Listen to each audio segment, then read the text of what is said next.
Next, we will demonstrate the lazy daisy stitch using 6 strands of floss, color number 7.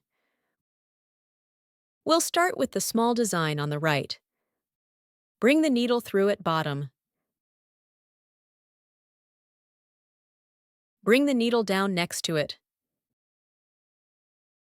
Be careful not to pull too tight. Leave a little loop on the fabric. Then bring the needle through at the outer edge. The needle should pass through the loop. Then pull the floss.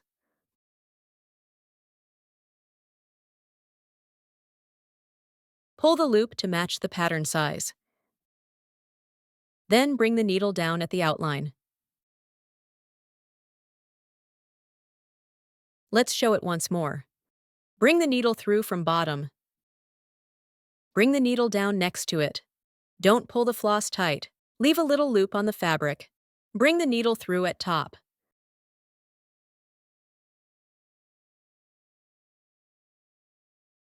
When the floss is pulled too tight, you can adjust with the needle. Adjust it to match the pattern size.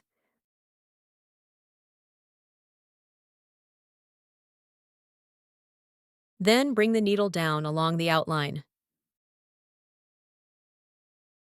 Let's show once more. Bring the needle through from bottom. Bring the needle down next to it. Bring the needle through the loop from top.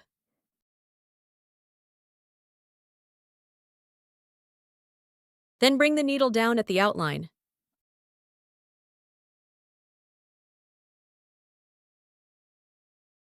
Let's see the finished work. Let's look at the pattern next to it. It's a flower made of lazy daisy stitches. The method is the same. Let's demonstrate. Using 4 strands of floss, color number 6. Bring the needle through from bottom. Skip the center circle for now. We'll add a French knot there later. Bring the needle down next to it. Be careful not to pull too tight. Leave a small loop on the fabric. Then bring the needle through from top. Pass through the loop and pull. Pull the loop to match the pattern size. Then bring the needle down at the outline. Let it form petal-like stitches. Each stitch is an independent loop.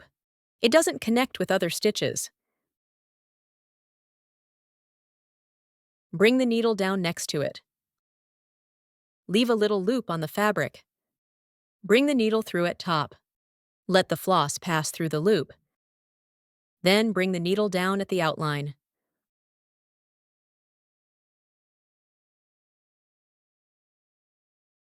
Follow this step. Complete the remaining pattern.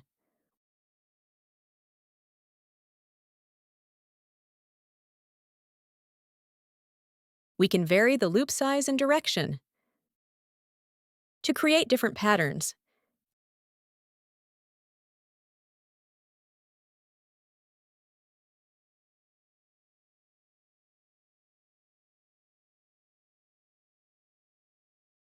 It can be used for flowers and also for leaves and decorative details. After finishing the pattern, we'll add a French knot at center. This is the French knot we learned. Bring the needle through at center. Follow the French knot method. Hold the floss with left hand. Hold the needle with right hand. Wrap it twice. Then bring the needle down at center. Pull the floss slowly. The flower pattern is now complete. Let's see the finished work.